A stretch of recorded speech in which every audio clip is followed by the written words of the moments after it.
just saw my high school math teacher and he's homeless. So I was going out getting some McDonald's, minding my black business, and then I look to the right and I see a very familiar face.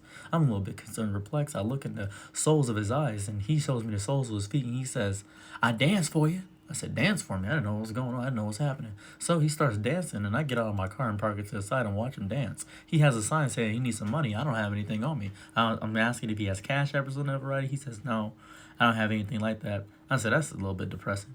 And then we began to talk a little bit. And then he says, "I know you, right?" I said, "Nope, I've never seen you in my life." He says, I used to teach you." I said, "Are you making up a story to say we used to?" He said, "No. Sarah's Whaley?" I said, "Oh, hold up a second. You actually know me. I'm sorry. What?" He said, Yeah, that's my name." He said, "Yeah, you fail algebra." Okay, yeah, I did. What about it? And geometry. All right. You deserve to be homeless. Why you even don't say that about me? That's ridiculous. Why would you even say that? That's just messed up. And he said, "No, what are you doing nowadays? You look homeless too." All right, 3 in a row. That's three beasts. That's just three right in a row. Just back to back to back shots on me. Just continually insult me. I said, I work at Amazon, just minding my black business. And he said, "Wow, man, they hiring?" I said, "No, they're not.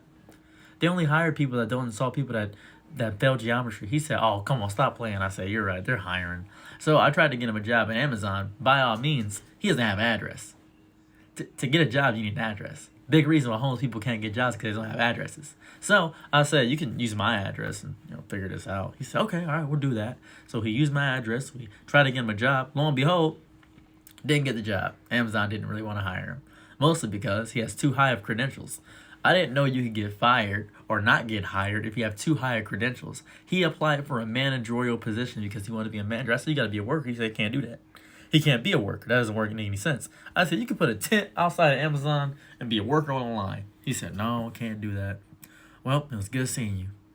And I think about him from time to time. I still see him sometimes outside out Riverwalk and, just minding his black business, doing his stuff. I didn't know that could happen. I thought teachers made good money. Back in the day, they told me that you'd rather be a garbage man than a teacher. At this point, yeah. I'm not going to lie. It seems way easier to be a garbage man as opposed to a teacher. Every time I see somebody that had a really good job back in the day, it's getting destroyed. I don't even know how he became homeless. I have no clue. Now I discovered it. I'm going to tell you now. The reason he became homeless is because he got caught doing stuff with a child. So that's what he deserves. He lost his job and didn't get any pension, didn't get any paid leave. That was pretty bad. Thank God he didn't get hired at Amazon. It's probably the reason that he got Amazon. He got a case on his hands. So he deserves to be homeless. So that sucks.